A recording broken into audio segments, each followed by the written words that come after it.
Jared Polin, FroKnowsPhoto.com, here with another FroKnowsPhoto RAWtalk podcast / videocast / whatever we want to call it. Is that right, Steven? Yep. How you doing? Doing good. How about you? I'm doing well. This is episode number 44, and we're calling it The Wedding Show. Sure, we're still going to have your photo news, but we're going to then branch off into discussing all things weddings, as the idea from this one came based off of last week, was really good, which was the marketing show. I like doing these themes for now, but one of the reasons we're doing the wedding show is that Steven shot his first wedding the other day. I did. And we're going to get into more detail on that shortly, but before we do that, something happened. What happened? The strap came out. Ooh. The Black Rapid FroKnowsPhoto Edition iShoot RAW strap is officially out, and the color I went with was red. I would have loved to have gone with a rainbow or purple, but they couldn't get that material. But they found me a red, and I talked them into doing it. I was like, make the whole thing red. Front and back is red. This is the RS Sport Edition. It's based off of that, so it has the brad for going under your arm, under your pit. The brad is needed too. The brad is needed. Yeah. I've been wearing this on shoots, so if anybody has seen me at a concert or anything, they've seen me wearing a red iShoot RAW strap. I love the fact that it says iShoot RAW right on the front, so it doesn't cover up your shirt. I mean, it covers up your shirt, but it still says iShoot RAW.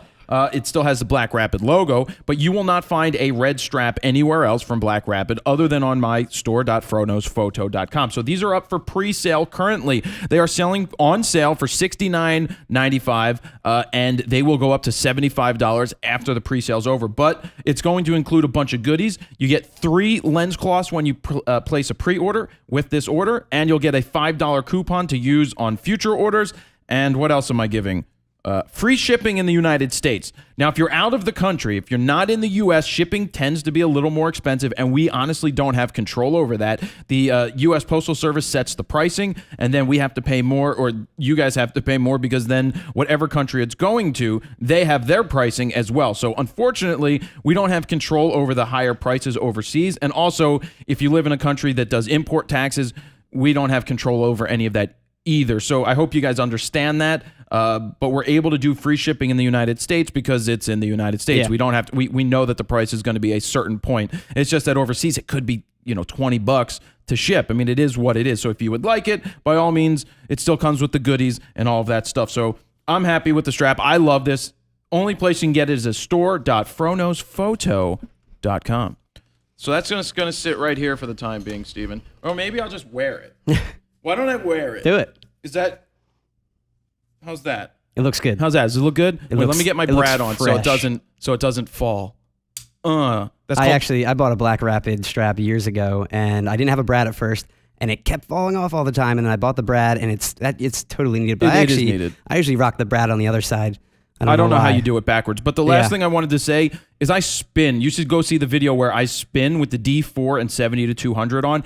I spin until I'm dizzy, and the camera's flying to the side, and it's perfectly fine. But anyway, what else do I have here? The photo of the month theme for this month has been extended. It's vibrant colors. You have until July 20th to enter, and July 20th at 12 noon Eastern Standard Time to get your photos in for vibrant colors. And the prize that I've come by now is a Zacuto Z Finder. I called them and said, hey, I'd like to give away a Zacuto Z Finder. And they said, okay. So there you have it. You can win a Zacuto Z Finder for the photo of the month if you win that. And that's really it. We're almost ready to move into news. Don't forget to subscribe to the podcast, please, or on YouTube and all of that good stuff. Steven. Yes, sir. Let's talk about why we don't have a theme song again. Because I still haven't found that. I didn't will even bring look. up every week. Every week. Stevens. It's time for Stevens News. Stevens Photo News, not music news. It's not brought to you by Yinling Light Lager. I don't know if we should get a beer People sponsor. have no idea what you're talking about. I know. That's because on the radio, Steven has a sponsor to read, and for the last 3 years, it's been the same sponsor, and it rotates over 3 years. All right. Check it out. Go to what's it? Go to your iHeartRadio app and listen to Radio 104.5. Radio 104.5. Thank you. Steven, news, photo news. First up, we got photographer Benjamin Von Wong. He composed an instrumental track. It's using solely Nikon DSLR bodies, which is pretty cool. He's calling it the Nikon Symphony. And basically what he did is he used shutter sounds, flashes, menu beeps, and made this instrumental track. It's kind of like a hip hop track thing going on. Yeah, well, first off, when I said when it said Nikon Symphony, I think of something like, and first off, I didn't like the video. I didn't think it's just a guy pushing the buttons and playing and just making it sound like nothing. If you made it sound like the Game of Thrones theme or something, have you seen the Game of Thrones video where they took floppy drives and the floppy drives, like 12 of them, go and play the whole theme? I've seen like the computer ones where they do that. They take apart a computer and use every type of piece on that computer. What, Steven? Why are you laughing? Because you're licking the microphone again. It's there. But it took them 37 takes to get down.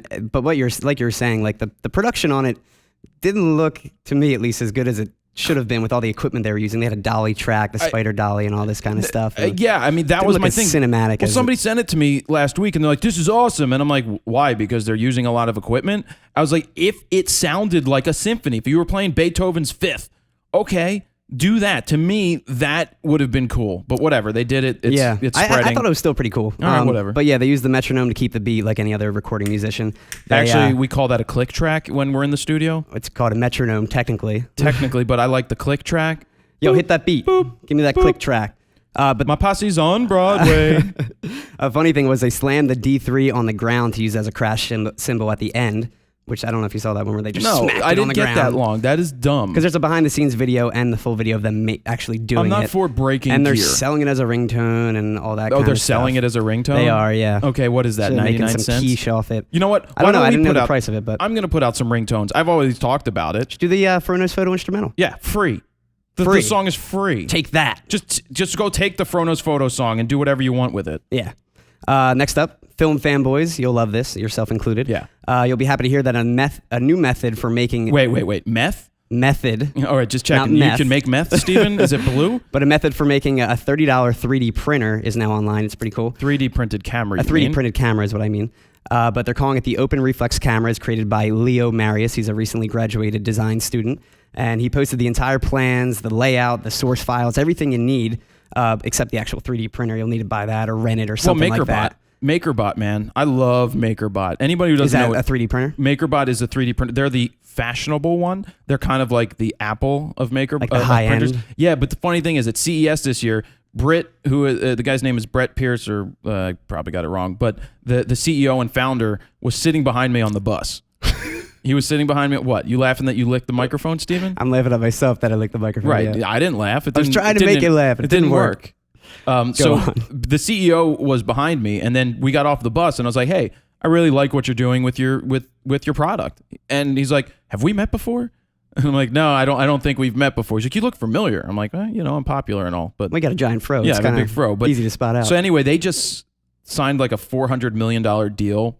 They just got merged into a larger industrial 3D printing company, one that's been doing it for a long time, has absorbed them, but allows them to stay on their own. They're out of Brooklyn. They have a store, like an Apple store, except it's a MakerBot store. It's just fascinating. Nice. It's going to be interesting to see where this technology takes us. But the 3D printed camera is much nicer than the 3D printed gun, in my opinion. Yes. I love the fact that you have to be creative and try to do something. And here you're printing a camera, you have to build the camera, and then you have to go shoot it. And it takes 16 hours to make too, so you need some time to make it. It depends on what MakerBot you or which. Yeah, I guess which 3D printer. Which 3D printer you have. There's a lot out there. I've been hearing about 3D printers all the time lately. It's been like the latest craze. It's a craze. The price will start coming down. I think you'll see the MakerBots come down because they have better supply chain coming. But I don't know what I would do with a 3D printer right now. I don't either. Well, the cool thing is, it's really meant as like replacement parts. Yeah.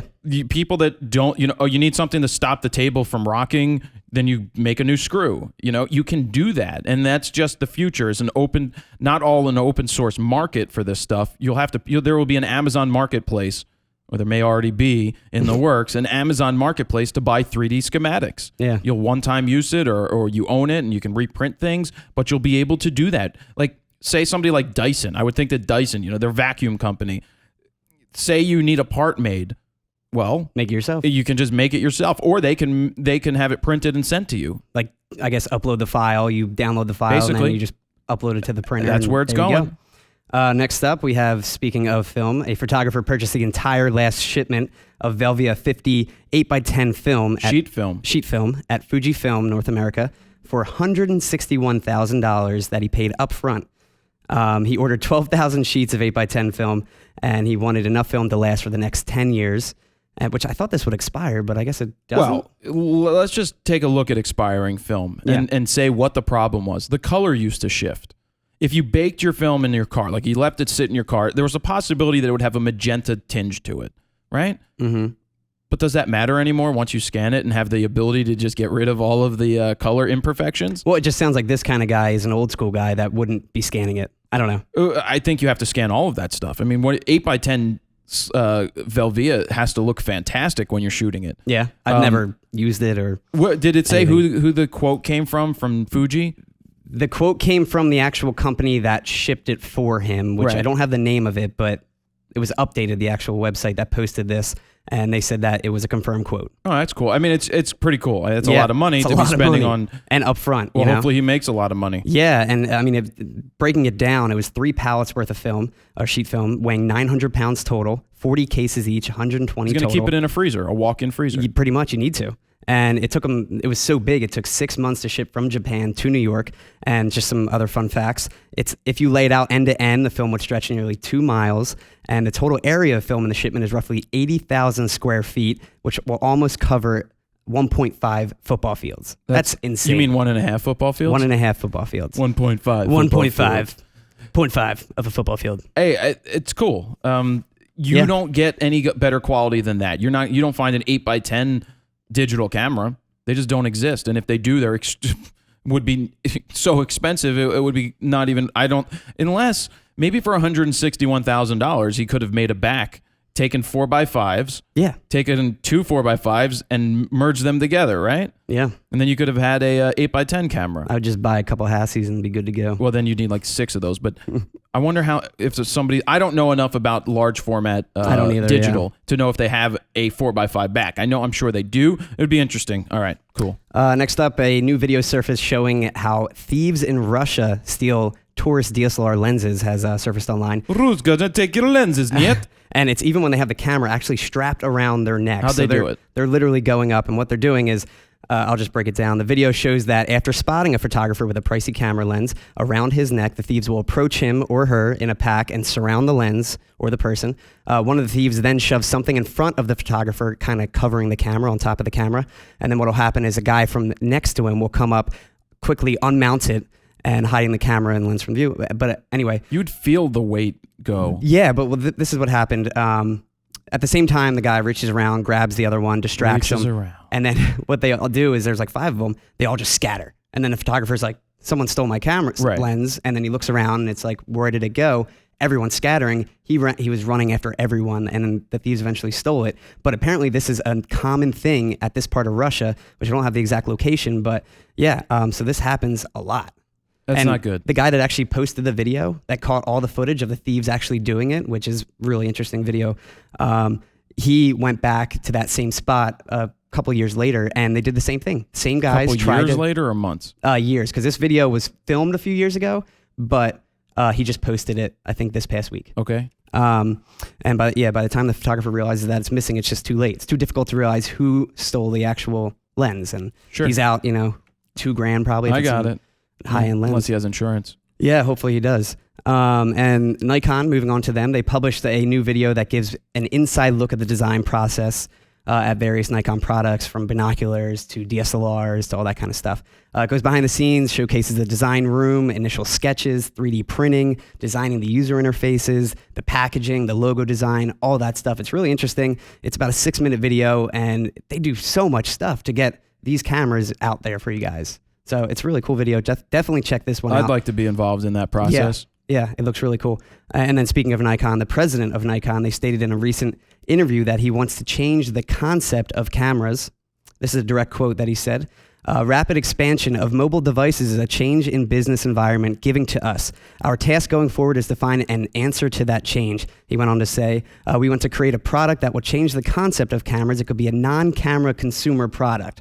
So I guess kind of like a iPod-ish camera mobile it's a phone thing. It's flat out a phone. If these companies, they're just not saying it, but that seems like what they're going for. The rumors, if you play by rumors, is that Nikon's working with somebody to put a camera inside a phone They have to. Their market is going to go away on the point and shoot side if they don't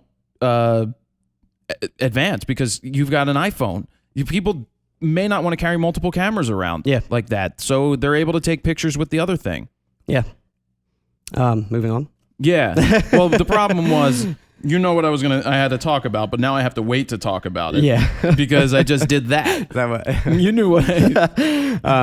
And one of the last stories, not the last, but photographer, this is right in Philly. We filmed this in Philly for those who don't know. Photographer Ken Bierger, whatever his name is, he was on an engagement shoot right here in Philly at the Wissahickon Creek when a kid down the creek was drowning. He started to drown. And he's shooting this couple at the creek, and in the background there's this kid drowning. So what happened is the bride-to-be, whose name is Becky Salmon, she jumped in. Oh, ironically, Salmon. I just realized that she jumped in to save the boy while posing for portraits, and she's actually a trained lifeguard and paramedic. Which again, irony. Did they have video of this? They don't. But why didn't the guy take video of it? I don't know. They took stills. He took stills. He took a sequence of the entire thing happening, which I guess he jumped into photojournalist mode and started shooting. And he said that he would have saved the boy if he realized that they weren't going to save him. So he just started shooting. He got his instinct, I guess, on. But no, that was cool. Yeah, and the photos are all online of the whole rescue sequence going on, all that kind of stuff. And then the last story, we have a music story regarding the right to, not the right, but just regarding photographing and shooting concerts like with your camera phone as a fan. Zooey Deschanel. Who's got one of the greatest eyes ever. Yes, I mean, she does. 2 eyes She ever. does. The new girl. She's the latest musician to ban. She's also in Almost Famous as well. And Almost Famous, yes. Great movie. And I know that movie. Oh, good that you know a movie, Steven. She's the latest musician to ban cameras, which includes camera phones at her She and Him concerts with M. Ward. And anyone that does take pictures at the shows supposedly got a flashlight in their face from security guards telling them to put away the phones, blah, blah, blah. There was a whole sign at the beginning of the concert saying, put them away, blah, blah, blah. And she's not the only one to do it. Recently, Yeah's, Jack White, they already implemented that rule of not shooting at shows because they're just kind of, stuck in 1930. And you know what? It's just really annoying that these people, as not the photographers, I don't care. Like, I had a big issue, like, not a big issue, but I was like, yeah, you go to a show, stop taking pictures, enjoy the show. But you know what? You bought the freaking ticket. You spent your money to go be entertained by these artists on this. How are my levels, by the way? They're good. They good? They're like, I'm not at the board, but I'm assuming Steven, you're fine. You need anyway. Shut up, Zooey Deschanel.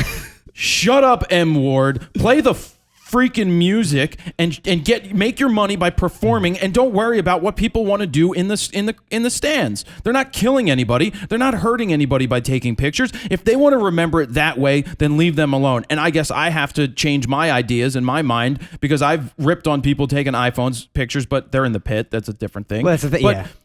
if you want to sit there and watch the show through your phone, by all means, go and do it. The world has changed. We're not going to sit in the old days where you could just, where it was like, I mean, the reason you want to do, people want to share where they're at. That's just what they want to do. Kids have grown up with these phones in their hands, and they're living in a world where they can share everything instantly, and they want to show off. The other day, I was sitting on the roof, and fireworks were going off right across the street. An awesome display. I took a quick video. I took a picture and sent it to Meg because she wasn't here.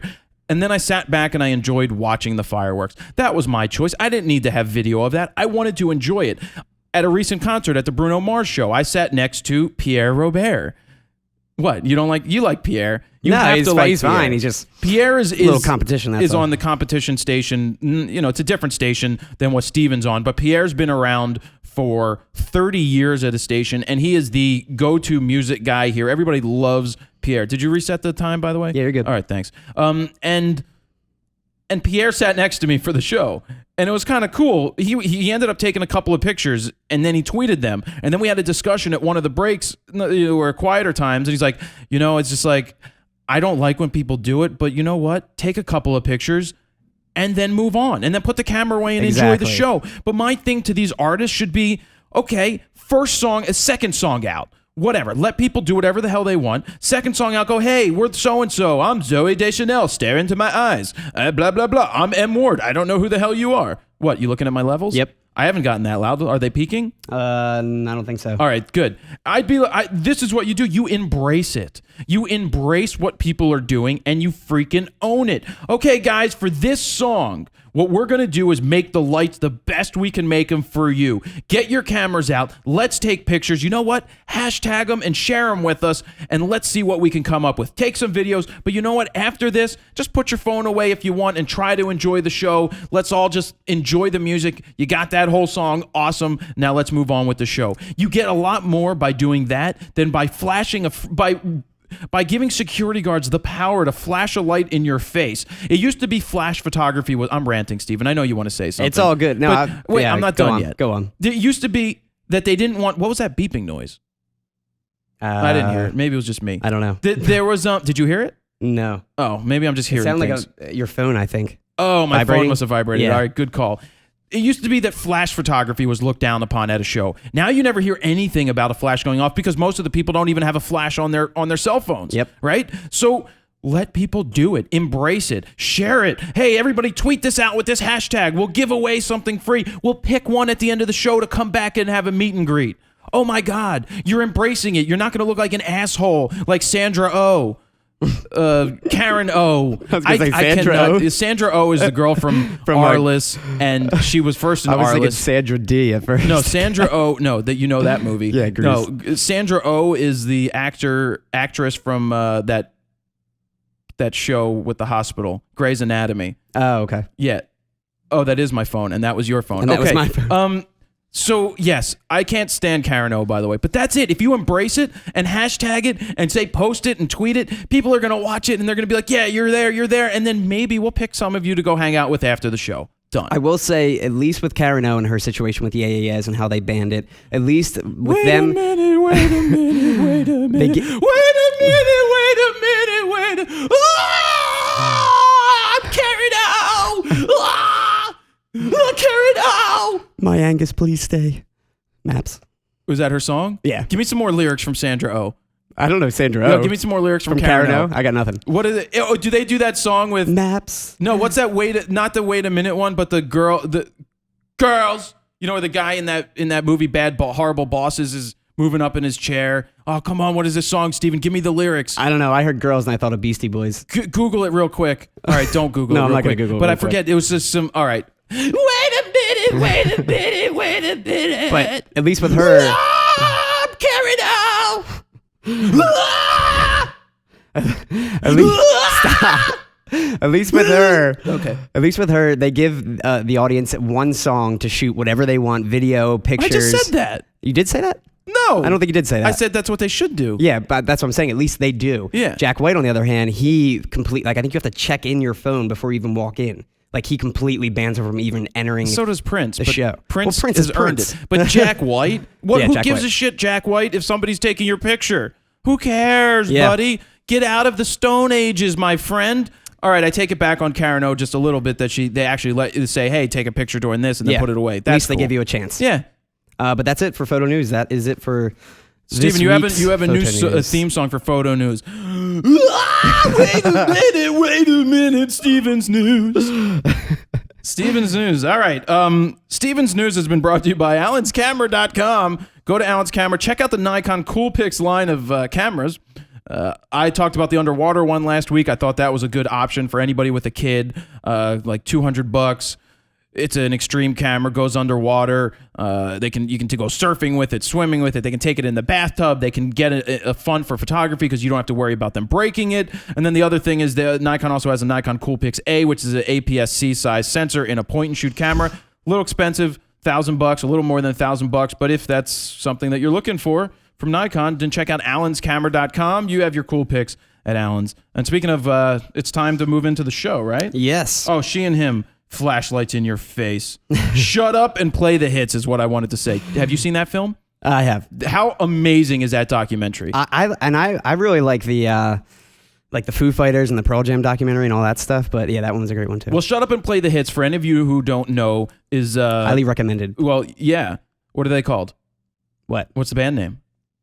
I forget. Why are we forgetting this right now? I don't know. It's a LCD sound system. That's it. I love LCD sound system, and I wasn't like a huge fan before. But check out Shut Up and Play the Hits if you're into documentaries and you're into this just creating amazing stories. They filmed their last show. They picked a day that their band was going to end. And they played one last show at Madison Square Garden, and then the band broke up. It's just a fascinating story, put together extremely well. The music is freaking fantastic, and I think that the guy from the Beastie Boys did produce his. He helped with that. What's the frontman's James Murphy? Is it? Yeah. Or, yeah. He's a big producer now. He's doing like everything these days. Yeah. Steven. Yes. It's time to move into the wedding portion of the show. Oh yeah. And the reason, excuse me, Karen. The reason we're doing it is you shot your first wedding the other day. I did. And how was that? A little stressful, a little scary, a little hot. Actually, super hot. The hottest day of like the summer, and we happened to be an outside ceremony, which wasn't fun. And you sweat your balls off already. Dude, anyway. I literally looked like I'm a sweaty guy to begin with, and I looked like I jumped out of a pool. It was bad, but everything came out great. We got all the shots we needed, and it worked out. You know, it was really it was a fun time, and it was definitely an experience for me. I mean, again, that was my first wedding I've ever shot, first wedding I ever prepped. Yeah. I've done engagement shoots. I've done like the grooms and the bridesmaids and all that stuff, getting ready. And let's just. Do you have any questions for me off the bat? Well, one of the questions, I'm in post production right now. You know, we just shot the wedding this past weekend. What's your usual ETA for like delivery time? Like, I don't know what time to. What are you delivering? The pictures. That's just everything. The DVD pictures. I'm gonna give them full copyright because that makes it's it easy. friends and right. Yeah. Well, so I like to tell people that it's roughly 2 weeks. I'll have previews back. That's kind of what I told them. And that's quick. That's considered quick. But what I do is I go through and I do my initial edits. I don't edit every single photo that I took, but I do tweak the photos that I think need to be edited. So your top keepers? Yeah, my keepers. So do you do like cinematic kind of editing, you know, like that cliche wedding editing, or do you just kind of edit I do my style of editing. Okay. Whatever my style and whatever your style is, then you do debating, it. Yeah. Do whatever you want. But if there's an image that you think could be done in a different style, do it in your style and do it in that other one and give them both. Yeah. If there's an image that looks good in black and white in the other, then give them both. I know you were wondering how many pictures you take during a day. That as well, yeah. I don't chase numbers. Don't go chasing waterfalls. Stick to Didn't they just the re-record that rivers too? and the. With some, how did they re-record it? No, not with obviously. Did they go out Eye. to the cemetery with Left Eye and put a microphone by her? They got a new girl to record it with them. Some I think Japanese girl or something like that. Yeah, right eye. They found the other eye. But yeah, they got another girl to do it, and there was this big controversy and. Oh, whatever. Yeah. So when it comes to taking pictures, I mean, I think 1,000 pictures is okay. I mean, that's a lot. I'm not. How many do you think you're going to deliver? I'm probably only going to deliver, I don't know, 500 to 800. To me, that's too many. And I say that to everybody. When it comes to, and I'm sure there's questions about this after, but this is good conversation to have. Yeah. I guarantee people like 350 pictures or more. Well, my guarantee was 500. Well, see, I don't guarantee a high number. What I tell if somebody calls me and goes, "How many pictures am I going to get?" I go, "You're going to get good pictures." I can't tell you how many. I'm not shooting for numbers. I'm shooting for quality. If I get the best pictures in 100 shots, then I get the best pictures in 100 shots. But I'm going to deliver at least 400 at this point. Yeah. And I think it's between 400 and 450 is reasonable. When you start getting into 500 to 600 to 800, I know people that deliver 2,000 freaking photos. First off, I don't shoot 2,000 photos in a wedding. Yeah, I didn't either. But for example, my brother, he just got married about 2 years ago, and he got 1,600 from his photographer. How do you pick? How do you shoot that many freaking pictures that don't look the same? Especially 1,600 that you're going to give them, like keepers. You know what I mean? Did they print them all out? No, they didn't print them all out. They just put them on a DVD, and he got the copyright to them. 1,600's too many. Cut it down. And then give them an amount like 450 that they can easily go through, especially if you have to go make an album. If you're giving people 1,600 images to choose from, they're never going to know what to do. That's another note. Go ahead. And then Bridezillas, you got to worry about them. And as far as like, what if they want every single picture you took? Do you still delete like, the somewhat out of focus pictures or something like that and then give them everything? Or do you just give them... Because I know some people will, at least what I've read online, is that like they'll want every picture taken no matter what. They don't want you to... No. No, no. I'm not saying I'm okay with it. No. I'm saying there's people out there there's clients out there that will want that. It's your job to temper the expectations of a client. Make If it they realistic. It's like, no, I don't give you every photo. But what I do is I give you the best photos that I feel that tell the story of the day. If there's an out of focus photo, and what I say is sometimes I take multiple frames to try to get the right shot. Sometimes they don't all turn out, but I'm not going to deliver you everything. That's just not how we do it. That's just not how it should be done. It's your job to deliver the best photos. Now, I will say this, and this comes up later probably when we're talking, but since you're saying it now, I used to be a stickler for giving photos. Like if it was not sharp, if it was slightly out of focus. I'm kind of like that too. Right, I'm kind of like that too, but I learned that most of the time they don't care. And I have to get over the fact that an image may have been slightly out of focus or there might be something wrong with it. That happened to me this wedding. But the point of it is that it's the subjects that they care about. The moment that was captured. They don't give a crap if it's out of focus slightly or whatever. They're used to seeing a lot of worse crappy photos. Yeah. So to me, I had to get past this point. Now, if I get to a photo and I'm thinking too much about it, then it just gets to the point where it's like, you know what, I'm just going to include it because they'll like it. I mean, they probably will like it. And if I don't include it, they're like, but I know that you were taking pictures of this and I don't see it there. Yeah, that's okay. So that's what you try not to worry about. Because there's this one picture I have where they just had a newborn and she's probably almost a year now, pretty much. And she was at the wedding. And it was the bride and the groom dancing together, their first dance together as a married couple. And the little girl came and like they picked her up, and I took like 3 frames of them kind of holding her, all smiling, and only really one came out, which was soft as far as focus because the light was really bad and I didn't have my flash on me at the time because I wasn't prepared for it really. And I'm debating, like, do I give them that picture? Do I not? It still looks fine. And especially if you're going to upload to a website, it's going to be so compressed and it's going to look sharp. Yeah. You know what I mean? For printing, I wouldn't print it. Well, but see, then you're giving them the picture and now they have the option. They may want to do that. Well, that's what I'm saying. Yeah. I mean, if you have another one to replace it with, I would do that. And I think I do, but this one kind of just framing wise looked a little nicer. Well, it's up to you to figure out what to do. Yeah. We were going to do role playing. I don't know. Should we still do role playing? I don't think we need to do role playing. I'm going to skip that because we have so many questions. Okay. Any other concerns from your wedding shoot? Not really concerns. Just I use mainly prime lenses. I mean, most of the time, the Holy Trinity I used a macro lens for the rings and stuff like that. The detailed shots. Everything went great. Well, would you do more? I would, but it's just I don't really care to shoot weddings. So, like, if I had a friend ask me, I probably would. What if you were But I don't think I would actually make a business out of it. What if you're making $3,500 a wedding? That's the thing. I mean, it's very tempting. It is very tempting. Now, you can't... I don't have time to do it. Well... just the prep and all that stuff. $3,500 profit, Steven. Anybody should have the time for that. I know. All right. But yeah, that's pretty much all I have. All right, Steven. So, thank you for the news. Thank you for welcome. that. I'm going to move into this portion Sounds of good. it. And I'll just start off with something along the lines of we're talking about money. We just talked about $3,500, and let me just say that weddings pay really well.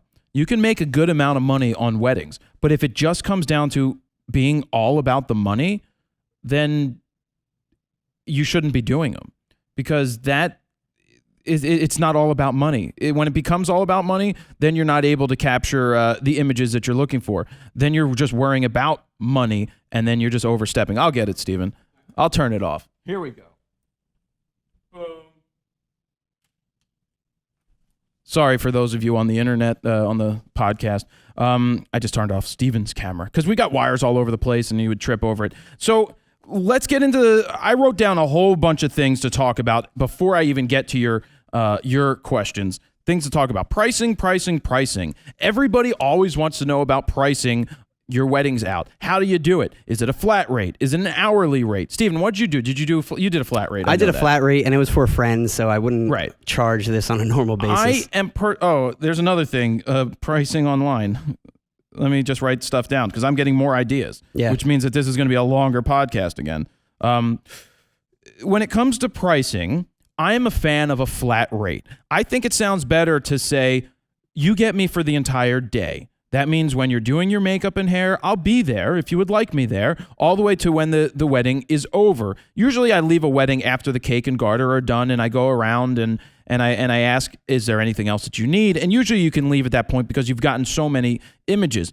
But I think that it's a good marketing thing to say, I will cover your entire wedding within realistic goals here. We're talking like you're going to spend 12 hours there.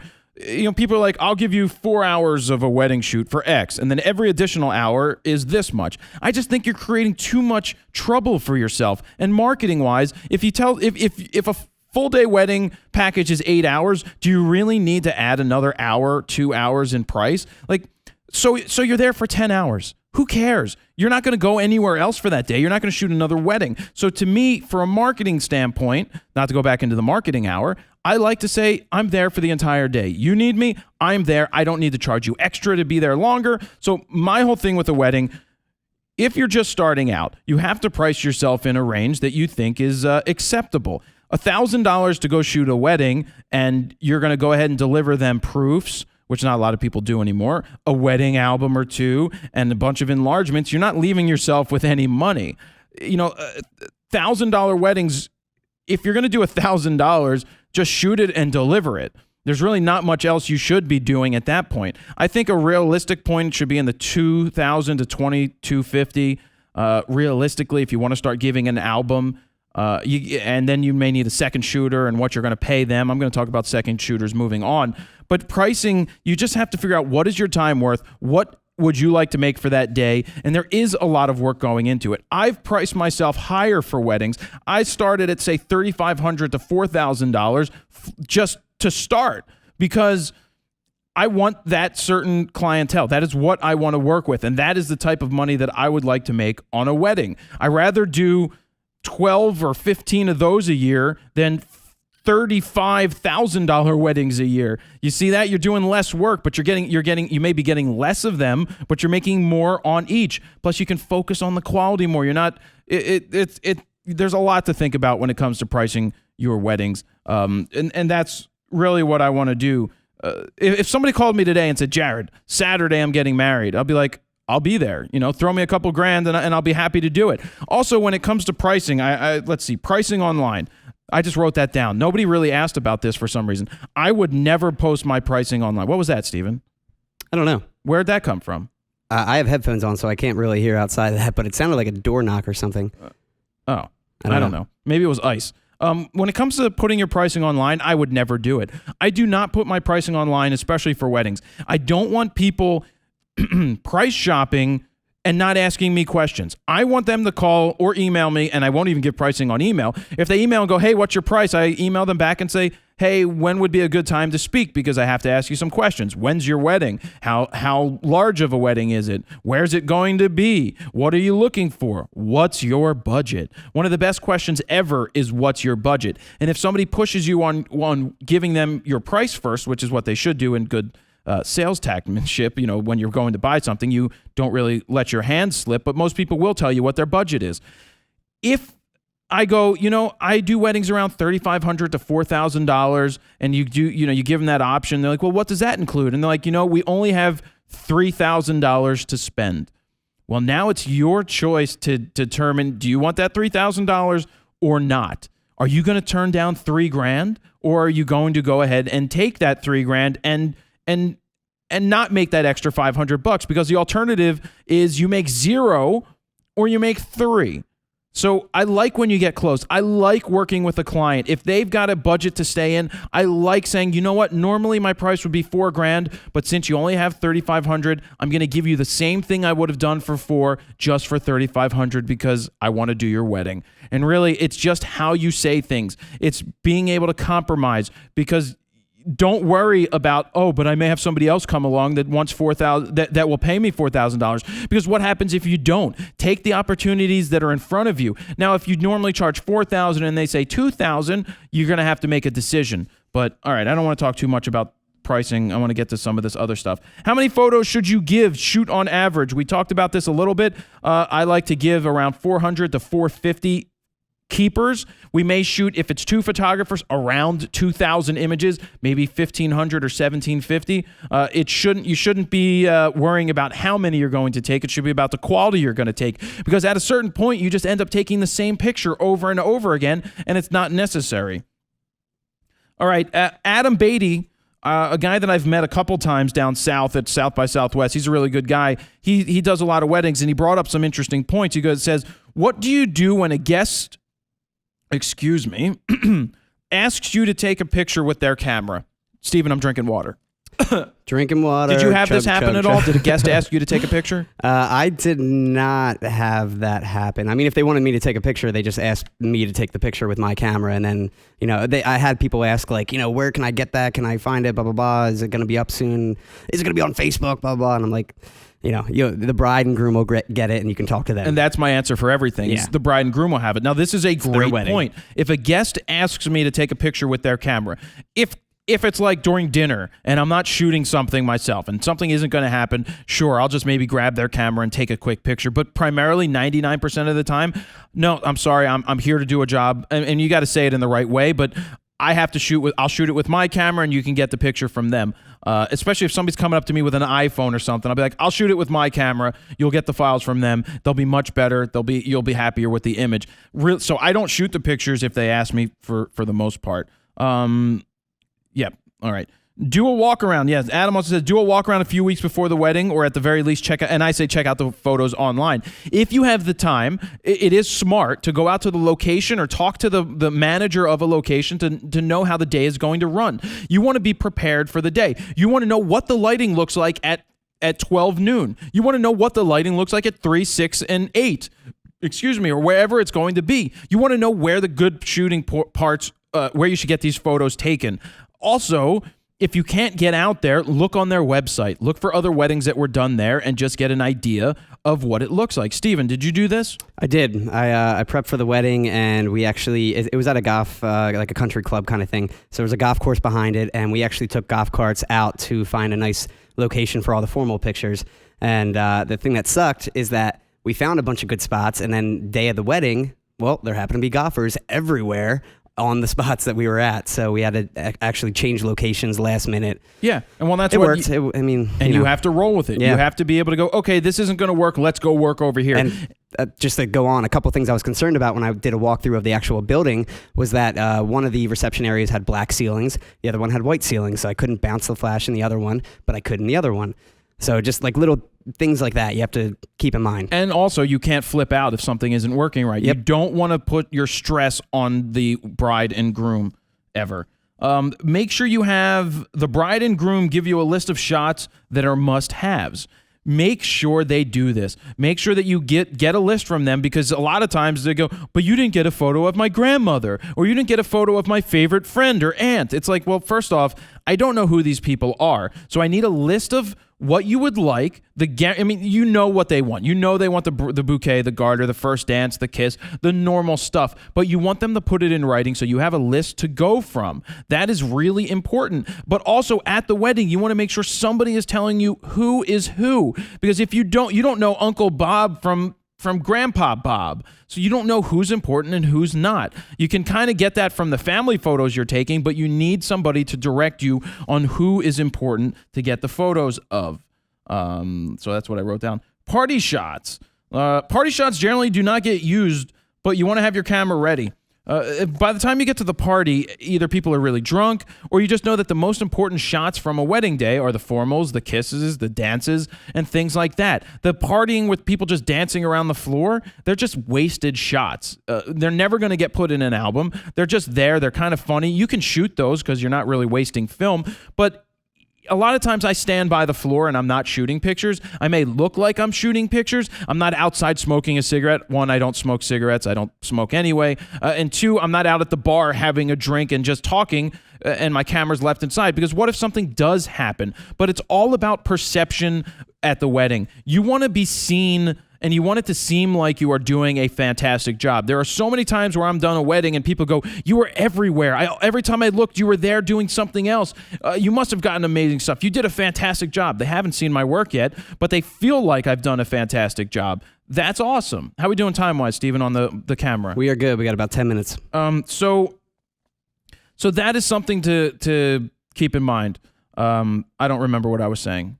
You were talking about you were everywhere. Oh, yeah, everywhere. It's perception. So if you're standing by the floor, it makes it seem like you're doing your job and you're taking pictures and you're just being seen. Like the bride and groom look for 2 seconds or the family looks for 2 seconds. They see you out there. They don't see you, I almost said jerking off in the corner. You did I still said it anyway. Perception is everything. Yep. Let's see. What else did I write? Oh, another thing I like to do is check with the bride and groom or the parents of the groom and bride throughout the night. Hey, is there anything else I can do for you? Or is there a photo that you think you may need that I may not have yet? Is there a group shot? Is there something else? Always ask. That's the perception thing. That gives them the feeling that you care. You're around. You're going to do anything that they ask you to capture. That is the point. That's what your job is there to do. Another thing I wrote down here is when it comes to album making, this was a note that I just took. A lot of people, Steven, if you were making an album, would you give them all the files and say, pick the ones that you want to use?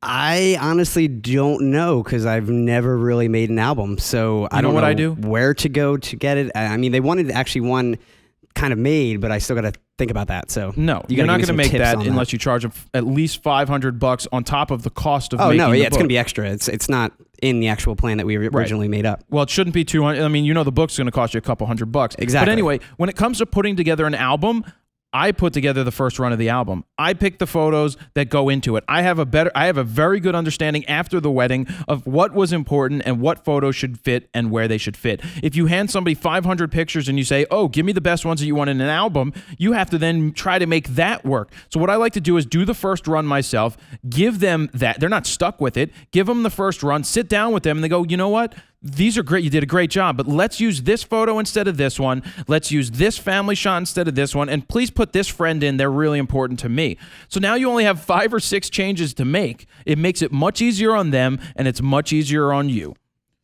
And nobody asked me this. I don't know why nobody asked me this about proper attire for a wedding. What'd you wear? I wore, this was more of a laid back wedding, but I wore just a button up shirt, black pants, nice dress What shoes. color shirt? It was a purple shirt. Oh, Jesus, Steven, you didn't. I was going to wear black, but I talked to the groom beforehand, and he said, wear whatever you want, because it was like a beach theme. So they were all like completely, not underdressed, but they were very relaxed. Let's just say that. Here's my feeling on it. So he was like, wear whatever. I'm like, do you want me to wear all black? He's like, it doesn't matter. Here's my feeling on it. I wear all black at all the weddings. Because if it wasn't the hottest day ever, I would have. Yeah, I still wear it on all the weddings. And an outside wedding. Black pants, nice pair of black slacks, a nice button-up black shirt, no tie, no collar. It's a collarless shirt, I think, is what I wear. I don't even know if they're still in style. Who knows? But that's what I wear. I have a nice shoot raw shirt on underneath it. You can usually see it sometimes. You bust it out like Superman style? Yeah, black pants. Black shoes. You got to dress up. It's your job to look good. Yeah. I don't wear a suit and tie. I don't wear what are those? A tuxedo. That's not it. But you want to look the part. The hair is either up or down. That's up to the bride or groom. Actually, they really don't care what I wear. You don't want to wear something that you care that much to get messed up, because there's many times where I feel like you're on your knees or on the floor taking some pictures or whatever. You just have multiple outfits of the same thing. I have 3 pairs of the black slacks. I've got the shirt. I've got a bunch of socks. If it's your favorite shirt, I wouldn't recommend wearing it. Right. You might sweat a little bit too if it's an outside ceremony. All right, so here's another question. Thoughts on getting tipped at a wedding? Steven, did you get tipped at a wedding? I did get tipped. I did. It wasn't much. Did you expect it? I did not expect it. I was actually very shocked. And again, it was my friend's wedding that I shot, so I charged them next to nothing. And they tipped me, I think, because of that. And they also told me, like you were saying earlier, like they're like, you were everywhere, you got every shot we needed, you worked with us, blah, blah, blah, and you got everything. So I think that's why. Yeah, here's my thing with tipping. I never expect a tip. Yeah, I hate sitting there and hearing other people at the wedding that are working, like a DJ. Oh, they're not going to tip us. You think they're going to tip us? And start questioning. I'm like, I don't care if they're going to tip me. I am here making $3,000, $4,000, $5,000 to do my job. I do not expect a tip. I do not want, if they want to give me a tip because they feel that I went above and beyond, then by all means do it. But they're paying me to shoot their wedding. That is my job. I do not expect it. Now, if they do give a tip, I don't keep it all. I may even just give it to somebody who's second shooting with me because they're making less. That's actually what I did. Right. So, you gave it to your girlfriend? Yeah. Well, we went out to dinner and we just did that. You didn't eat at the wedding? No. I'm not saying that day. I'm just saying we used it together. Right. Anyway, but I do not go into a wedding expecting a tip. It's your freaking job to go there and shoot photos. You're getting paid. That is your freaking tip. You're making money. Don't expect a tip, damn it. All right, I got angry. Damn it. How to find wedding clients. This is one that nobody asked. Well, I guess people did ask. How do you find wedding clients? I'm a big fan of. I liked bridal shows. I think they work very well when you go to a good bridal show. If you're going to go to a bridal show, make sure you ask the question of how many photographers do you allow into your show? If they're like, well, we don't limit it because we just think that we want to have more people, well, that's bullshit. Do not do that show, because why are you going to go to a show where there's 15 or 20 wedding photographers vying for the same clients? That's overkill. That's giving too many options. Go to one where there's 5. There's only 5. You offer something different than this guy. And sometimes there's the DJs that do video and photo. So I like bridal shows, but the honest to goodness one, I'm not an advertiser. I don't think you should be advertising your wedding photography in a newspaper. I think that word of mouth is one of the best options ever. Word of mouth is great. Give people something to remember you by. And then friends are going to see you and they're going to be like, oh, I loved you know, the best advertising is giving somebody real prints.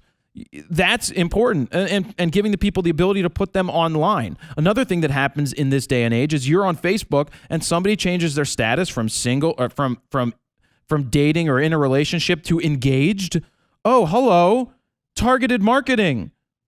They're now engaged. Let me contact them and say, hey, you know what? Congratulations on being engaged. Let's go take some photos. Give them the freaking photo shoot. And then when you're there, to be like, you know what? I do weddings. Did you know that? That is cheap advertising. That's a risk you're going to take by giving them a free afternoon of shooting in the hopes that you'll make $3,000-$4,000 on shooting their actual wedding. That is really good. Right, Steven? Very good. Good information here. And word of mouth, yeah. Okay. Don't forget, let's see, I wrote, it's your job to run the show and be on time.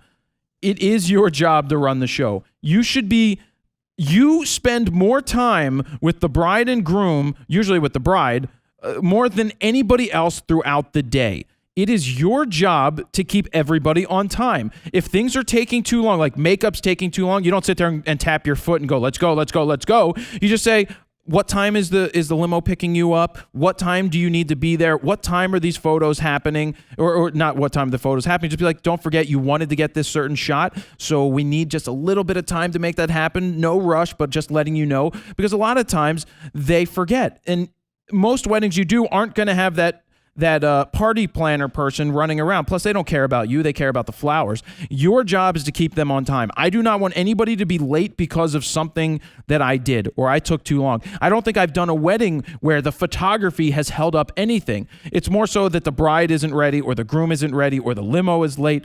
Be early. Be ready to go, because it's perception. If I'm going to be there all day and they're getting their makeup done, say at 9 o'clock, really, you want to be there when the makeup starts, because when the girls don't have their makeup on, a lot of them don't want their photos taken. So just get there, hang out, because people are going to start to feel like you're part of the day. They're going to be more comfortable, so that when the other pictures, when the formal pictures come along, they've already spent time with you throughout the day getting comfortable. So now you've been joking with them, flirting with some bridesmaids on occasion. Not the bride. You can't flirt with the bride. I mean, I've done it. I'm sure I've done it.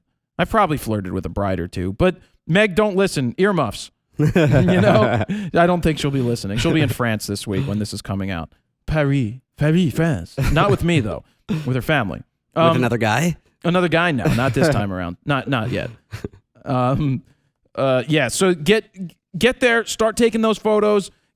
Get the people comfortable with you, but it's your job to run the show. Who should process your images? Does the second shooter deliver finished images?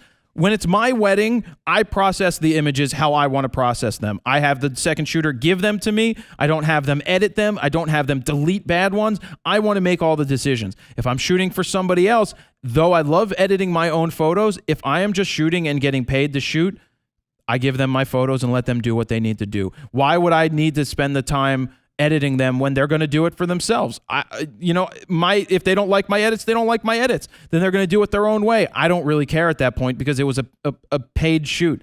Pay me and leave. Give me my money and I leave and I turn over the files and my job is done. Steven, does that make sense to you? That does. That's exactly what I did, pretty much. Well, your second shooter was your girlfriend. Yeah. Earmuffs, Nicole. So I just... Earmuffs, how'd she do? She did pretty good. I just pretty much took all the photos from her memory card, went through them. I mean, she shot a quarter of what I shot. You but I just expected totally that. deflected off of the question. Huh? You deflected. What did I say? Well, I said, how did she do? I said she did good. Did she really do good? Yeah. Would you take her on another wedding? I mean, if I did another wedding, yeah. I mean, I don't see why not. I don't really. I'm just trying to get you to dig a hole here. I know you are. But what am I? And I'm not trying to get in trouble. No. But Right. yeah, she did good. I mean, she did a lot of wide shots. That was her main goal was to do, when I'm in the ceremony, doing a nice tight shot of the bride and groom doing the first kiss or getting married. I was nice and tight down the aisle. She was in the back getting the overall shot, or in the front. I was doing nice whatever. and tight down the aisle, and she was in the back. All right, good job, Steven. Yep. All right, now let's get into your questions. How much time on how have we done, so I know? We are at 56 minutes. Oh, Jesus. Well, the GoPro's going to die again this week. Yep. I haven't gotten the backpack for it. Susan Transu. These glasses, I got to take them off. It's not the glasses' fault. I just can't read like that. I just Dealing can't with read. another wannabe photographer getting in your way all day at both the wedding and reception. How do you deal with another wannabe photographer getting in the way? I had that happen. Family and friends wanting to take photos along the side of you. How do you get them all out of your way so you can do your job? Well, I deal with it very simply. I make sure that if there's an issue, I tell the bride that, look, I need to be getting these photos. You need to tell this person to back off in a nice way, I say it. But look, I walk up to them. If they're in my way or they're over my shoulder the whole day trying to get the same shot, I will say, guys, please, I need to get these shots. There will be time for you to get yours, but please allow me to. I want everybody looking at me. I don't want this distraction. And you are being a distraction. And it's very rare that it happens, but it's happening more and more now with people with digital SLRs. They have to know their place. I'm not. You know what, Steven? I think I'm going to go to the next wedding and I'm going to announce nobody can shoot a picture. Take your camera out. I'm going to flash a light in your face. I should have, because I actually had that happen at my first and only wedding so far. And there's a guy where the most important pictures at the ceremony outside, which basically was an aisle down to a gazebo. And this guy is, as they're walking down, this guy's directly in the aisle, like taking pictures of the bride or whatever as they're walking down. And I'm like, dude, get out of the way. And he eventually looks my way, and I'm like giving him the finger, like shoving him away. I'm like, what are you doing, man? By giving him the finger, Steven's waving his hand. I mean, by the waving way. my hand, yeah, not actually finger. But so he got out of the way, and I was like, okay, that's fine. It was once. Once is enough. And then we flip around as they're actually getting married and doing their vows and all that. And he's behind the gazebo taking pictures in the background of the shot. And I'm like, what are you doing, man? See, this is just That's something that you have to, this is something that you have to deal with Yeah, it was nowadays at terrible. weddings. And I will go up to this person and say, look, I am getting paid to do these photos. I have to. Actually, you know what? If he's in the back of the photo, Steven, who cares? It's not your fault that he's back there. The bride's going to see that. She's going to get pissed at him, not pissed at you. Well, that's what I told her after. I said, hey, I'm just letting you know, like, that guy was directly behind you the entire time, and I'm in the middle of the aisle. I couldn't just run back there and tell him. So I just kept shooting, and he wasn't directly behind him, but he was a little off to the side. But yeah, he's still in a lot of the frames. Yeah, and that's how I deal with it. Let people take their photo. But when it comes to taking group photos, I will not shoot a photo if other people are shooting photos. What I turn around and say, because there's these people, they'll sit over your shoulder, you'll set up this photo, and they'll try to get the same shot while you're doing it. I turn around and say, if I'm a second shooter and somebody else is doing the main shot, I will turn around and make sure nobody's taking a photo. If I'm there doing the photos, and this is for any group photo that I do anywhere, I say, everybody, please. And you need to be aggressive at times. You need to take control. You need to put your foot down. You're not going to be an asshole. You need to get the shots that the bride wants. So I turn around and say, guys, for this shot, I'm going to ask you guys, please put your cameras down. Don't take any photos while I'm doing this, because I need the eyes right at me. As soon as I'm done, I will leave them set up, and you can get the photos that you need to get. I'll leave it set up and you can take it. But please, when I'm shooting, don't do any photos, because everybody needs to be looking at me. And that's not just because I want them looking at me. It's because I need it. Josh Ardell, what lenses do you usually lean towards when shooting a wedding? Do you like the more tighter shots or more wide angle, or a little bit of both? Well, you need to be well-rounded at a wedding. You can't just shoot a wedding with an 85, 1.8, 1.4, 1.2. You can't just have one lens. You need to have multiple options. If you needed 2 lenses, a wide angle and a telephoto zoom, 24-70 on a full frame and a 70-200, you could accomplish so much with just those 2 lenses. You can get the wides, you can get the tights. I know that when you have 2 shooters, if you are a second shooter at a wedding, don't have the same lens on that the first shooter has on. Excuse me.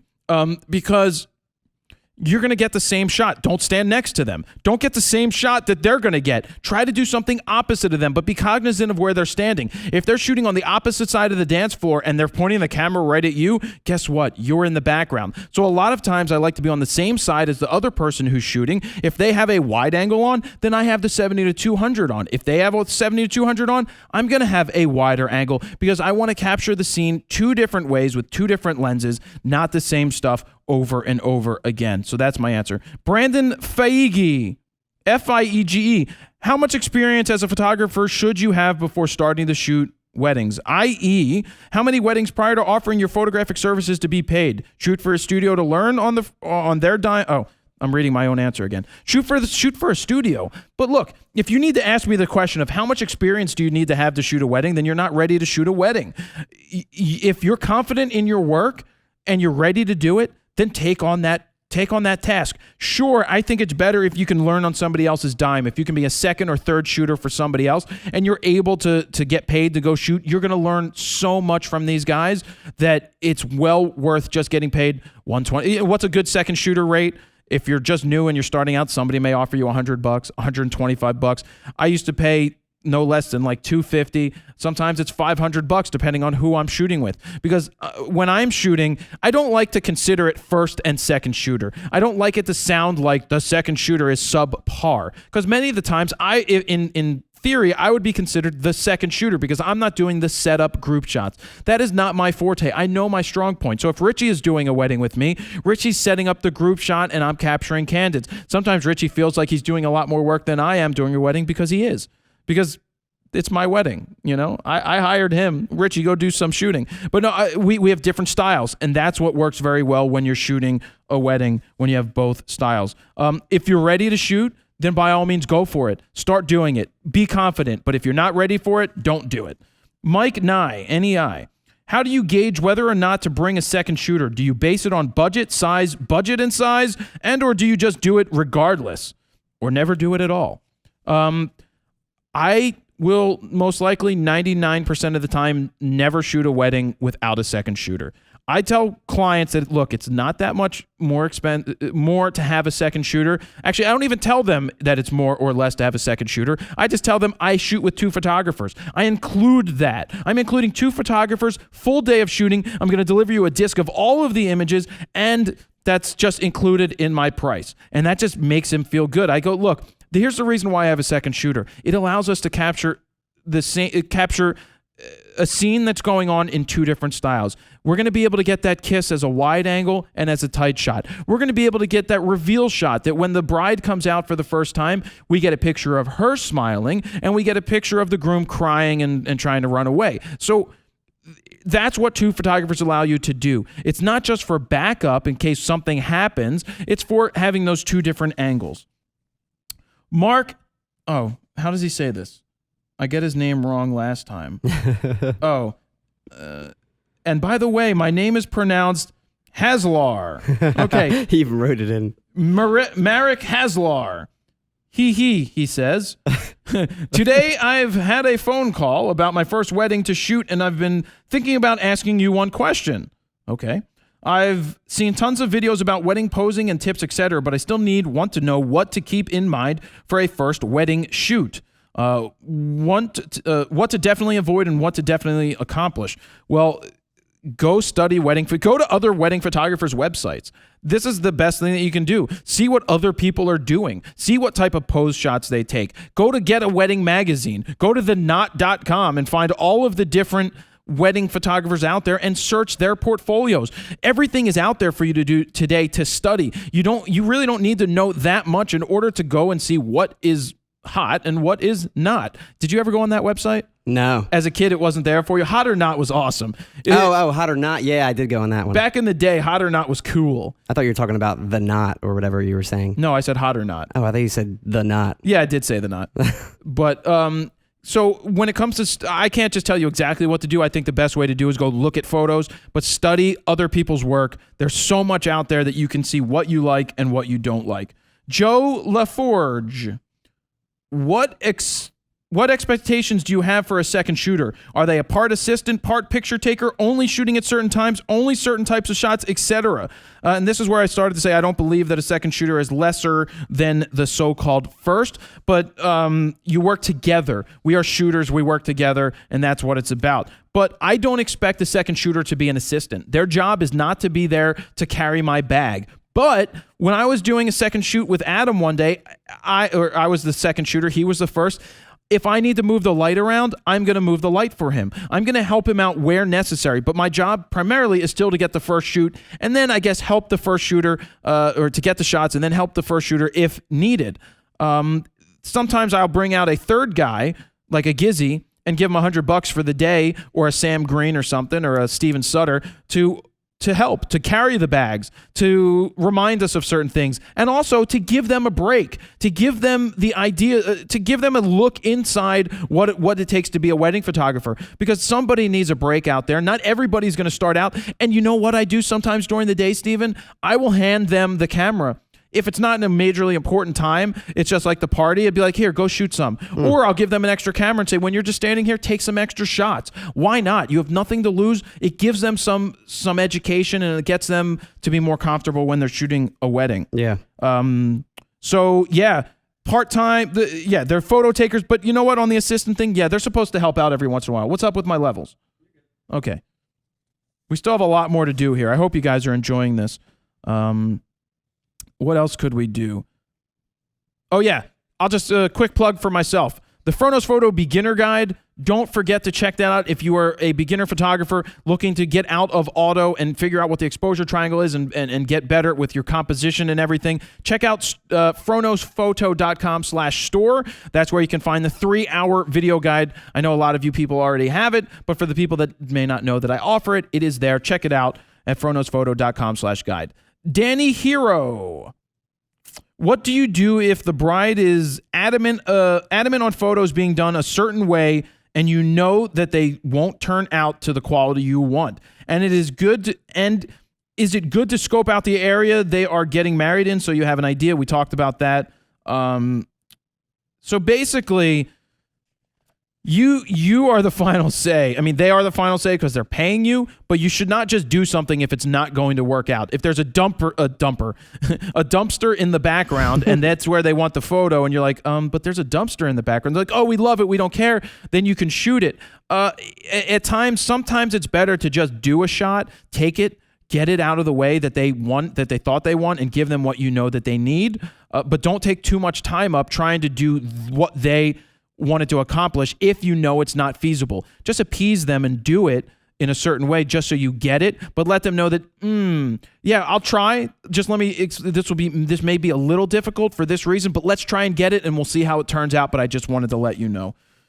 Caspian Sherrod, Jared, when you get married, who will you probably hire to shoot your wedding? I have no idea. I'm going to be so tough on a wedding photographer. It's not even funny. I am too. But I don't want to have to worry about it. I just want somebody that's competent. So I'm going to have to do some research to find somebody that I really want to do it. And it's not going to be a friend. Is it going to be someone not cheap, I'm assuming? I don't know. Well, no, it's not going to be $1,000 person. $250. Yeah. Casey Spidell. I recently shot an all-day wedding and didn't have much time for myself and my assistant, so we went almost 12 hours without eating. Do you stop shooting for a short period to eat during the reception with the rest of the guests? Did I do the correct thing to tough it out and make sure I didn't miss any moments because I was eating? It's about time management. I am very prepared during a day. If you have the reception at one, if you have the wedding at one place, say a church, and then you have a wedding at another place, you have the time in the car. have your Gatorade, have your fruit and nut bar, have your granola bar, have a sandwich, have a peanut butter sandwich, get some peanut butter crackers in you, get protein, get food in you. Take that time to get that food. You need to do that. What a lot of people forget is that we spend more time with the bride and groom than anybody else getting paid to work. The DJ doesn't work harder than you. The maitre d' doesn't work harder than you. You are there from the beginning of the day until the end. You need to make sure you get food. At a wedding, you are not going to miss anything when everybody else is sitting and eating. I make sure that in the contract, I make sure that they have food for us. You must serve us food. And I'm not talking about the chintzy meal of a sandwich in a box with some chips. I kind of want to eat the same thing that you guys are eating because we've spent all day working our asses off. I do not need to sit in the reception hall, or I do not need to sit at a table with somebody. I do not need to take up a spot. It's kind of awkward when you're sitting with the friends and they don't know you and you don't know them, but I like to sit in the reception hall, maybe a separate table, small table set up on the side for the photographers. It is really important that you still are close and you're not 8 miles away. It's that perception thing. You're around in case anything happens. The camera's ready, but you need to eat when everybody else is eating because you don't want to pass out. So it's up to you. You got to make sure that they know that you want to eat. You're going to see this at the higher end places. They already will be ready to take care of you because they've done this before, but make sure the bride and groom know that, hey, and this is done before the wedding, that look, we need to eat. Make sure that we have a meal for myself and my assistant, and they will not have a problem with that because you need to eat throughout the day. Did you eat, Stephen?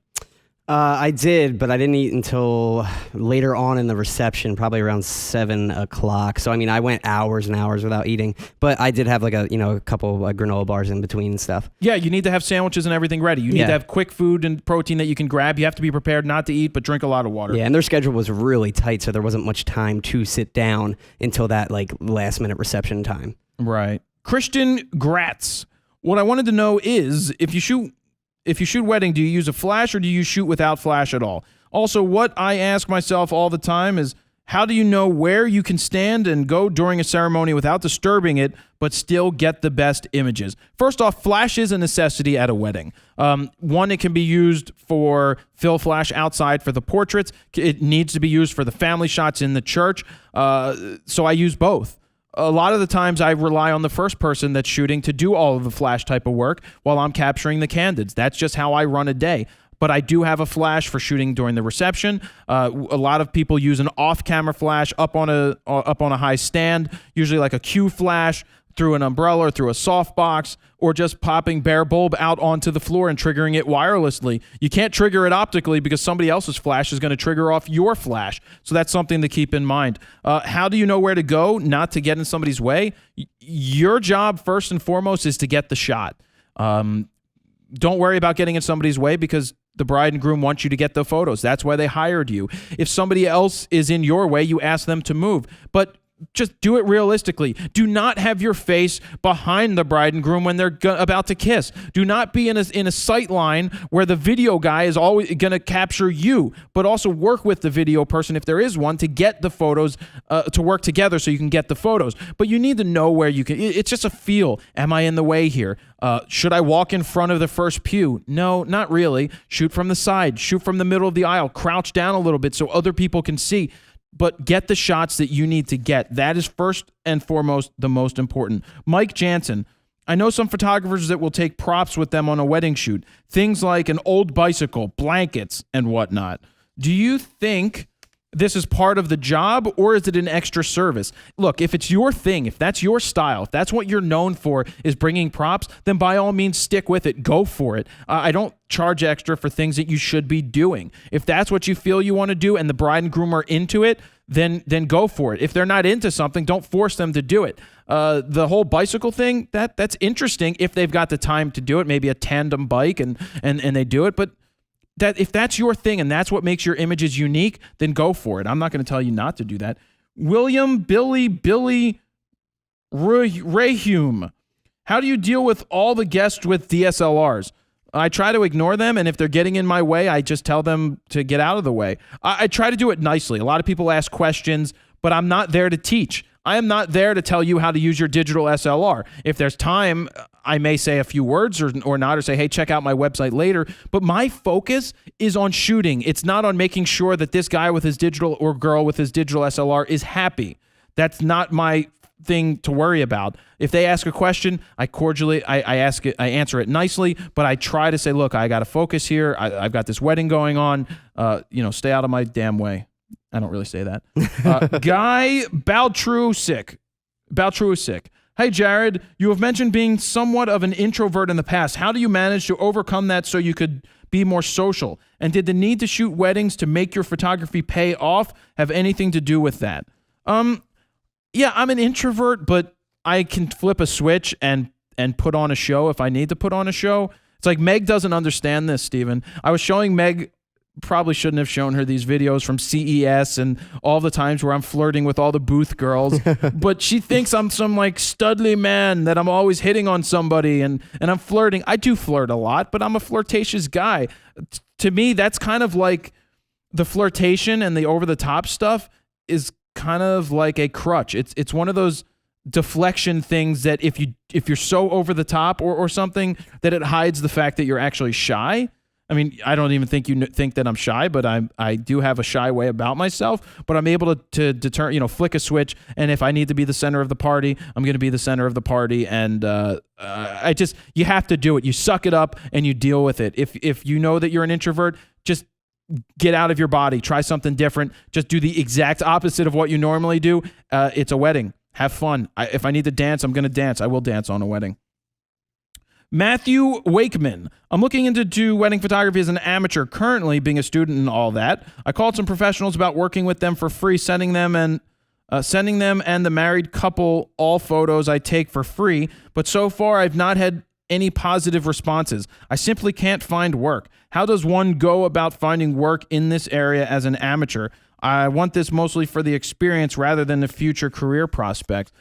Well, you just got to keep asking until somebody says yes, or change your tactic a little bit. I know there's a question coming up later that I want to answer in more depth about this, but you just have to find somebody who's willing to take a chance. I was willing to take a chance, but I'm not going to take a chance on everybody. I'm a creature of habit. So if I like working with the Gizzies of the world or Steven Sutters or some other people, then that's who I'm going to work with. I'll work with them until they move on or until they move up or they can't do it. I have a backup person that maybe could come out and work. But yeah, Andy used to help out a lot. I used to have when I was living in the city, Andy helped out. So if Andy's listening, hey Andy. Andy's getting married too. What was my question? Because I'm losing it. Oh yeah. So you have to find somebody that's going to say yes, and you keep trying. And it's not always through email. You just may need to show up on a wedding with them out of nowhere and just do it.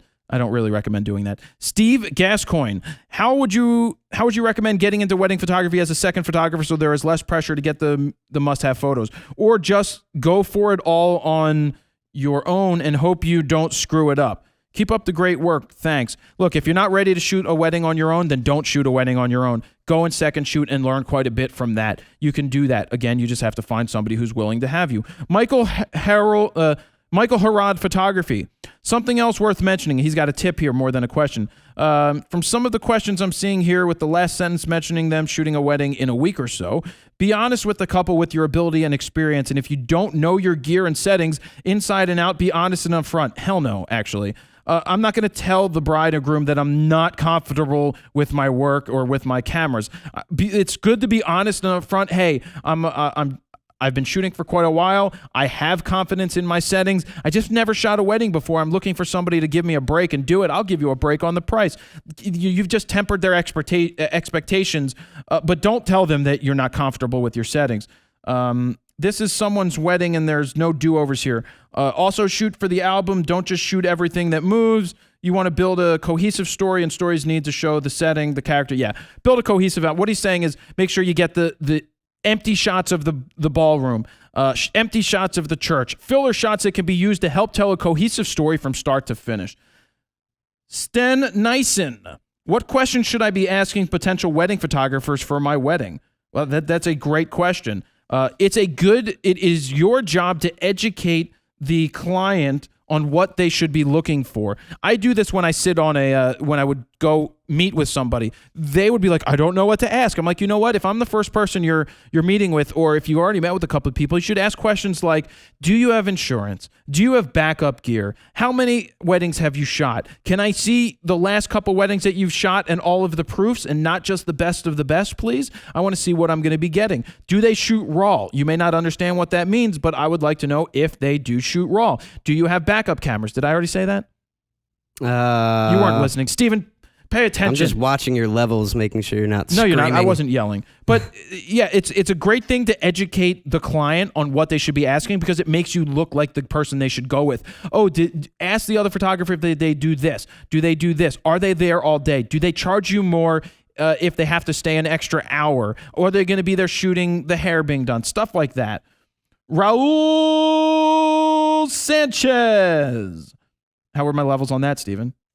Perfect. Good. I just finished my first wedding, and I was wondering, do you edit a group of photos first, then give them to the couple, or do you give them all to them and they pick the ones they want worked on? Okay. So we talked about this a little bit earlier. I sometimes, I want to give them something quick. So maybe when I go home, I may edit like one or two and be like, wow, these were awesome from the day. Here's just a little quick look at a couple of these images. Awesome. Give me some time. It's going to be about a week or two. If I get them done earlier, I'll be sure to get them over to you. But what I like to do is I get the first part of the day over, and those are usually the most important shots. I go through and I may deliver them. I'm like, look, here you go. I wanted to show you these first 200 shots from these, and now I'm working on the reception and the party. I'm almost there, but I wanted to get these over to you so that you could enjoy them. Usually, if they're going on a honeymoon, you have a week or two of leeway time anyway. So I try to send them one while they're on their honeymoon just to get them interested. But you do have time to get them their shots. So yeah, I don't let them pick the ones that they get. I'm the one who does all the editing. Okay. How many more pages here so I don't... All right, we're almost there. Thank you for sticking around. Stick-to-itiveness times 2 if you've gotten this far. Kevin Almond, what is good practice? What is good practice? A, focus on formals, or B, focus on candids? How about focus on both? You have to do both in this day and age. Even if you're a second shooter or you have two shooters, one can do formals, but you want to throw in there the second option. I like giving two options of everything, so you want to be well-rounded and do both. Brad Van Dusen. Do you need top dollar equipment to shoot weddings? No. You just need to know what you're doing. You could shoot a wedding with an iPhone and get away with it if you know what you're doing. So it's not about top dollar, but quality gear does help. It makes you look more professional, but if you don't know what you're doing with it, it doesn't matter. I could shoot a wedding with a D3000 going back a couple years still and get great shots. It doesn't matter what you put in my hands. I'm going to use it to its fullest extent, and I'm going to get great shots with it. Sean Blackburn. I do some weddings. I have hired a second photographer each time, and it has worked out a lot of the time. I have two cameras with me all day and sync them in Lightroom 5, but the viewing angles annoy me. So what do you say is the best one wedding lens, DX and FX? Thanks, Fro. No. There's no such thing as the one lens to rule them all at a wedding. There just is not. If you're not changing lenses, you're not doing your job, I think, at a wedding. You're not getting multiple angles. You have to show the angles and show the story, tell the story of the day. You can't shoot the same shot over and over. Steven, how many lenses did you use throughout the day? I think like 6, I want to say. 6 different lenses? Yeah, because I did macro, I had my 2 primes, and I had the Holy Trinity, and then I had my fisheye, which I don't think I used that at all, but right. I had it all made just in case. Just checking. How's my time over here on this camera? We've got about 9 minutes on that camera. Oh, we're about an hour 23 in. Oh, and the GoPro's still going. GoPro's still staying strong. All right, so my answer to that is there's no such lens, just one. Nathan Shoot, how do you convince the bride and groom to go for the first look shots? I have a huge wedding coming up, and I was hoping to get some killer shots for the album, but they ended up rejecting the idea. Awesome. I love when they reject ideas because it's just one less thing I have to shoot and worry about. You're not going to force them to do something. If you've already said, hey, this may be a good idea to get for the album, it could give, and you explain it and they say no, then they said no. They're paying you to shoot the wedding. You kind of still want to do what they don't. If they don't want it, then don't do it. Don't push the issue. Move on to something else. That's what you're there to do. Sean Taylor, what gear do you consider must-have gear for a traditional indoor setting? Also, what ISO do you plan for when shooting in churches and reception halls? Also, how late do you stay at the reception? First off, there is no one setting that I use at a wedding. You can't. It's all dependent on what wedding you're shooting. Most of the time, you're not able to use flash during a reception if it's in a church. For whatever reason, they tell you that it's going to be annoying. Well, it's not, because people in the crowd are popping flashes off themselves, so screw them. Is that during the ceremony? That's during the ceremony. Okay. I don't give a reception. crap. Screw that. A lot of times I'll tell you they don't want you to use flash in the church, but what pisses me off is when everybody else is using a flash and you're not. Yeah. But it's like shooting a concert. Right. So let's see. I can't tell you what ISO I plan on shooting in churches. If you need a flash, you need to have a flash. Also, how late do you stay at a reception? Now, that's a good question. I stay until usually there's a half an hour or hour left, or until I feel confident enough that I got everything needed at the reception. Did the garter happen? Did the bouquet happen? If it's happening, did they already cut the cake? Usually the cake is the last important thing. If the cake is cut, it's almost time to go. Get the shots that they need, then do one more go around where you ask the bride, hey, is there anything else you think you need? I think I got everything we need today. There's not much more for me to do. Is there anything else that you think we missed? Most of the time they'll tell you no, but if there is something, then you get it. And then I go to the bride, the groom's parents and the bride's parents, and I go, is there anything else you guys would like? We're going to wrap it up. We've got everything that we need. We think we're good. That's what you do. That's how late I stay. Noah Silvestri. I'm 16 and looking to do some work as an assistant for wedding photographers. Gear and experience are both not issues. I've tried emailing a bunch for the most part to no avail. Do you know of any better ways of putting myself out there to supplement the emails, e.g. website, forums, etc.? Yeah. Knock on their freaking door. Go to their studio, show up one day where they're at, and show them the initiative. Take the initiative that you want to go and do this. Be seen. We know that Jeff, it was Jeff, what was it? Jeff Bridges? No, not Jeff Bridges. He's still not. His assistant has emailed me back. He's busy right now. I've actually tried to get him on. Jeff Sachs. Jeff Sachs told me that one day he showed up at a studio and then they weren't sure if they needed him back. So he kept going back every single day for the week. He would pick up a broom, he'd just walk in and he'd clean up until the one day they were like, oh, you're still here? We have a job for you. All right. I know it may not, the GoPro just died. I just watched it double blink. Goes. All right. Well, that's cool. And they're doing construction again. Oh, are they doing construction outside? Yeah, so the camera might be a little shaky. Well, that's okay. Just make sure that we still building is shaking. Just make sure that the main camera's still going. Yep.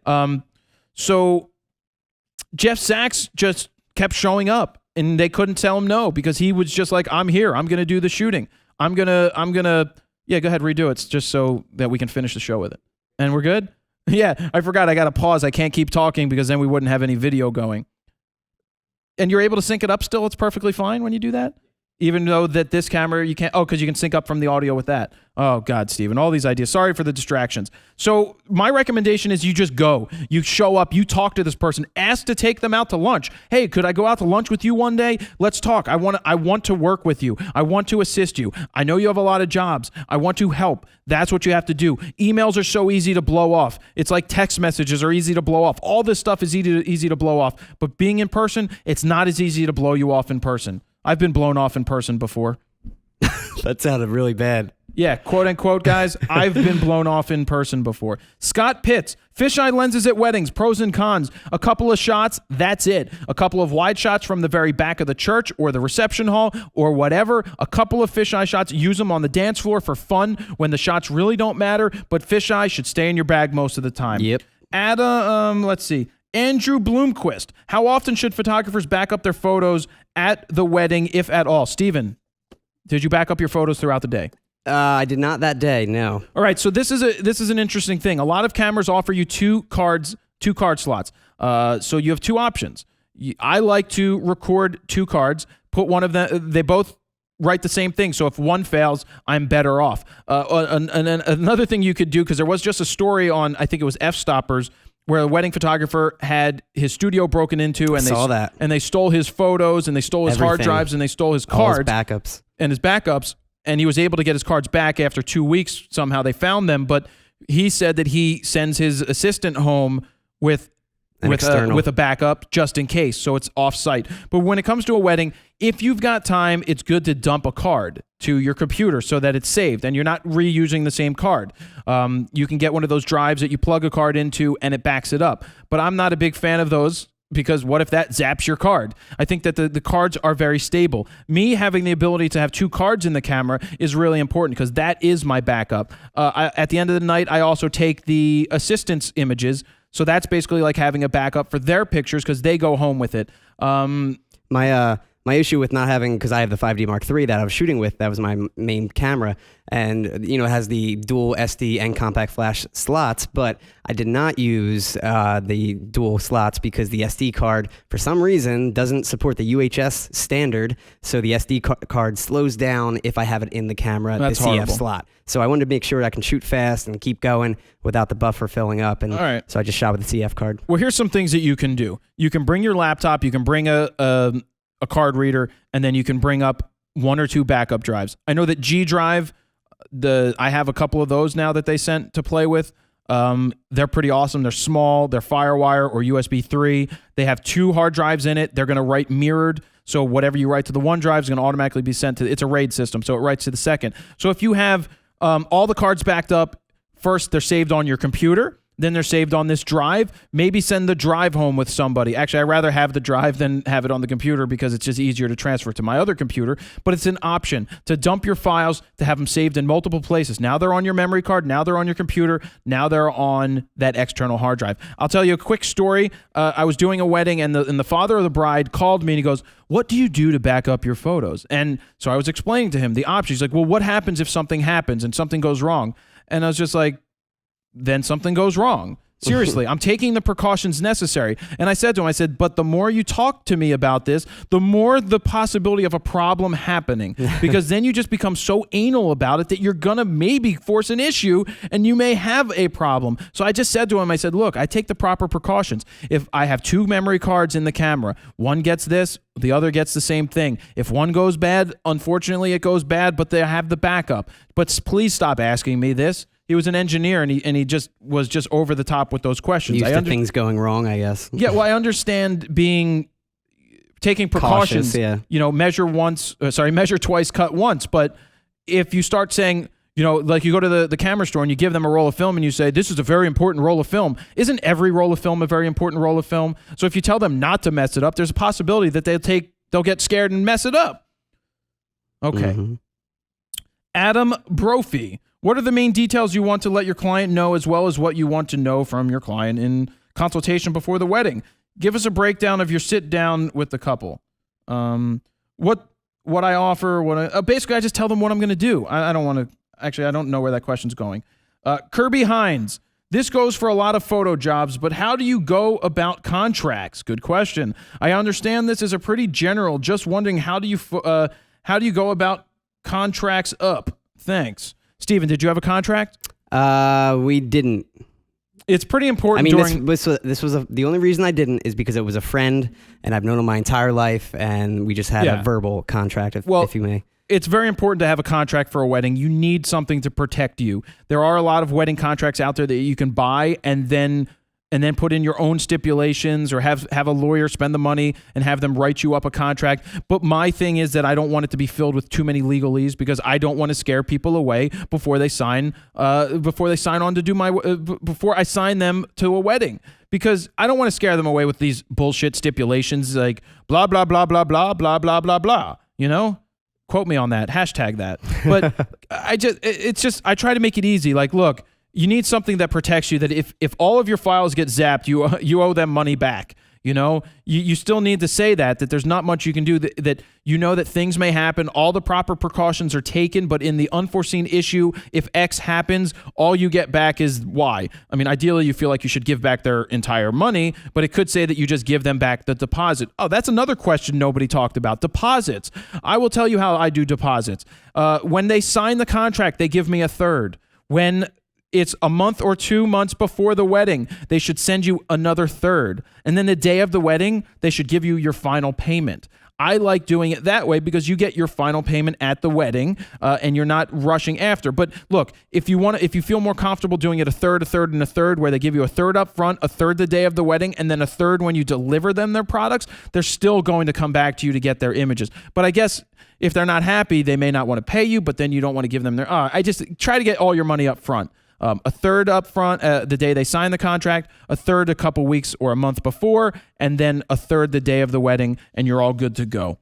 That's what I would recommend. So contracts are really important, guys.